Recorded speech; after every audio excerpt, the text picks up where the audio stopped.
Agora ouviremos por 15 minutos a vereadora Déia.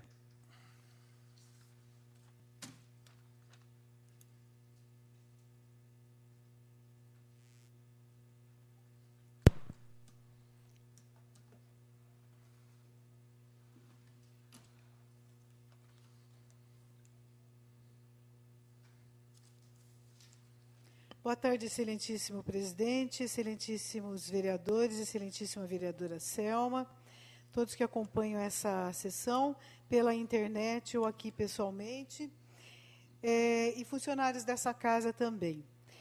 Como nós sabemos, a presidenta Dilma, depois que foi protocolado um pedido de impeachment, e que foi pela comissão do Senado, da Câmara, desculpa, do Senado acatado, hoje, nesse momento, está no Congresso Nacional, presidido pelo presidente Supremo, ministro Ricardo Lewandowski, respondendo às perguntas dos senhores senadores. Esse é um processo, uma escuta que, com certeza, vai aí lá para 11, meia-noite do dia de hoje. Eu ouvi alguns trechos e algumas perguntas, e também ouvi o que falou a presidenta da República, Dilma Rousseff, hoje. E eu tomo a liberdade aqui de ler um trecho do seu pronunciamento. Lembrando que ela está sendo acusada por decretos que assinou, era o número de decretos e agora caiu, e também por um subsídio que é feito aos agricultores pelo Plano Safra através do Banco do Brasil. E que a defesa diz que não são operações financeiras, é um outro tipo de ação, e que é do Banco do Brasil e do Ministério da Fazenda, e isso desde 1992, que está aprovado e que começou acontecendo no ano 2000. Eu vou ler um trecho aqui do pronunciamento da presidente e quero que fique registrado na íntegra, na ata desta sessão.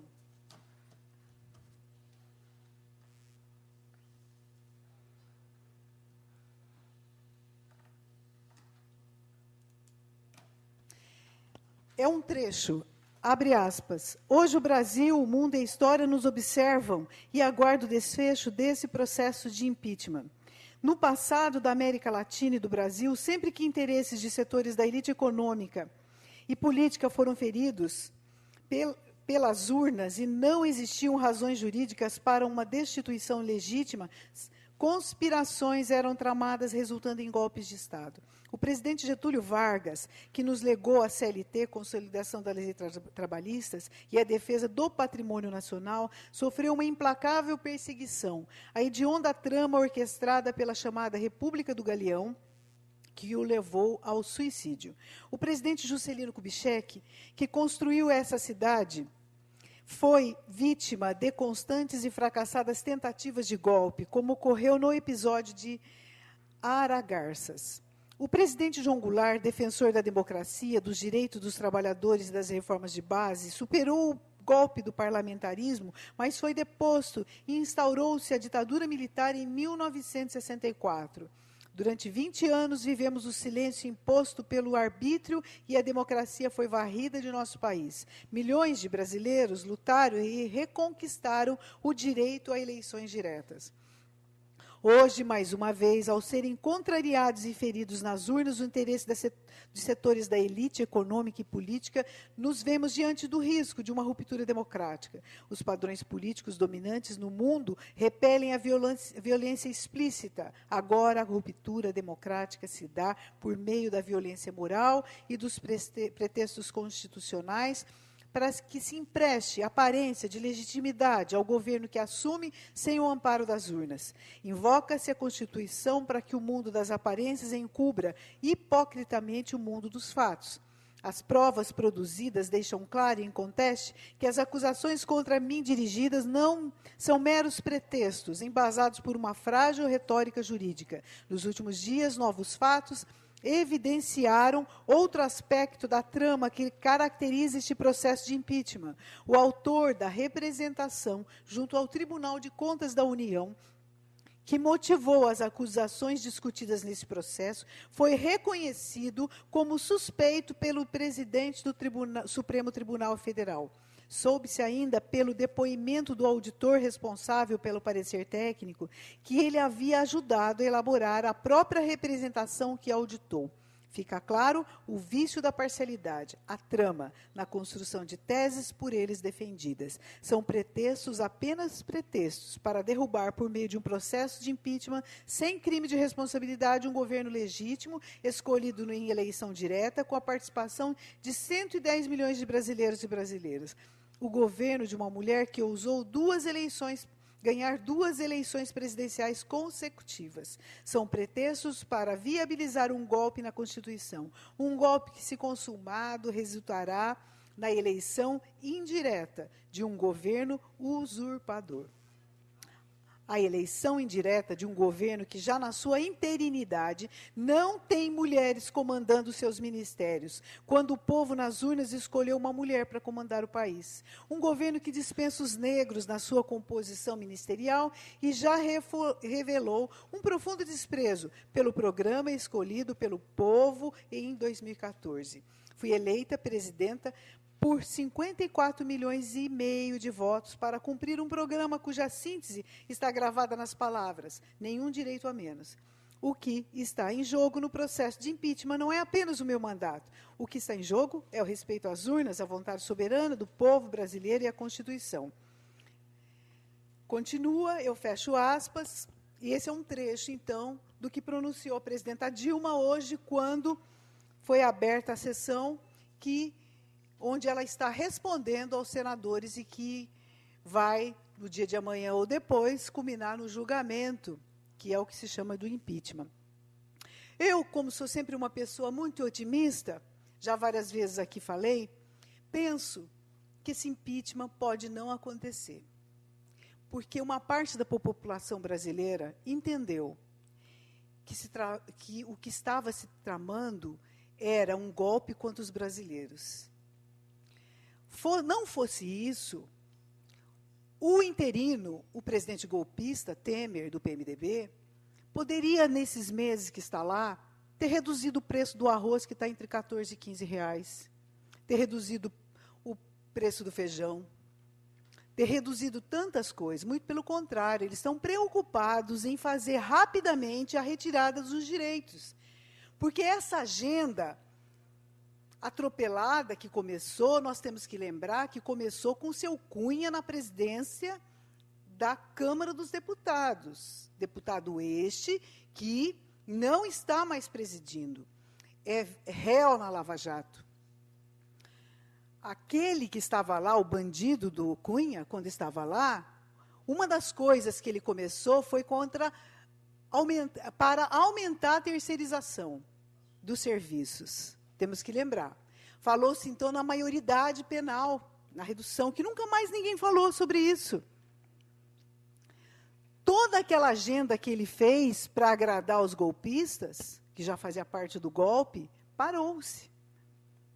Então, agora, uma parte da população brasileira que está lutando aí para buscar uma vaga de trabalho, para conseguir sobreviver, e ainda sempre com aquela nuvem negra de que podem mexer nos direitos dos aposentados, que podem fazer com que aquelas pessoas que estão no INSS por conta de doenças adquiridas, às vezes, no trabalho, que possam ser convocadas a voltar e parar de receber. Então, uma parte da população está começando a entender isso.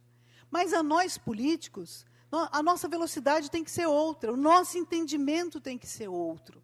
Apoiar esse golpe é uma coisa muito séria, porque nós sabemos que toda a reserva petrolífera do pré-sal está destinada para a saúde e para a educação.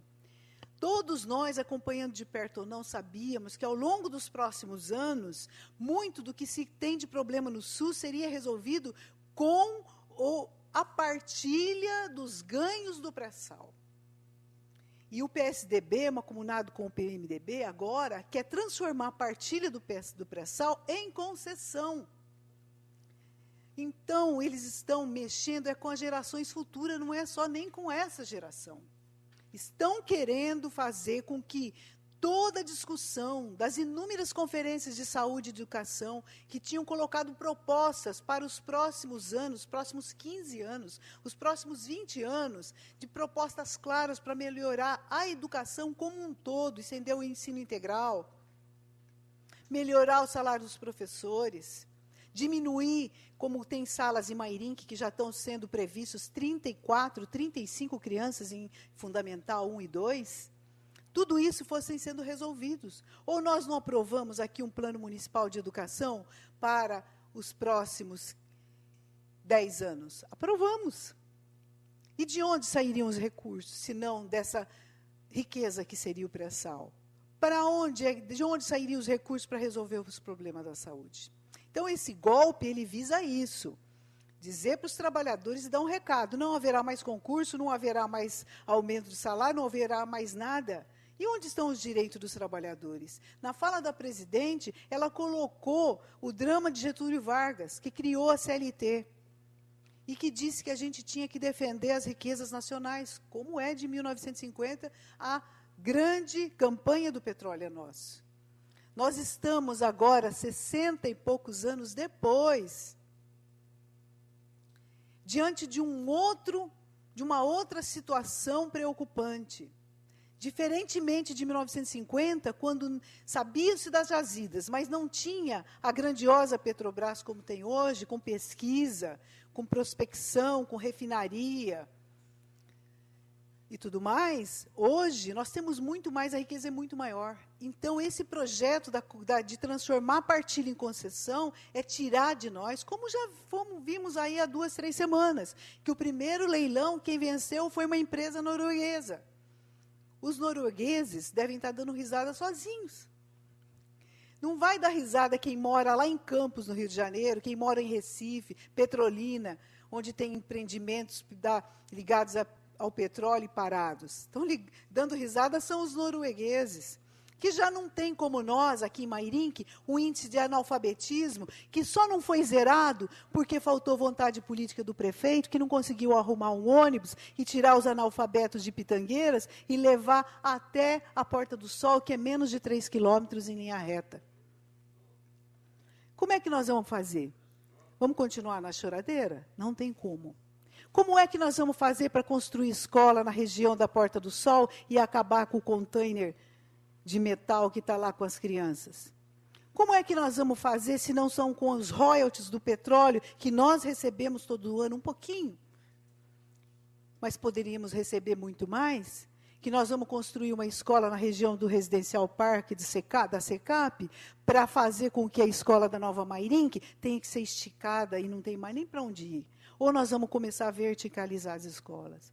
Como é que nós vamos fazer para reformar o prédio do Tamura, que foi comprado em 2013, e nem teia de aranha foi tirado de lá?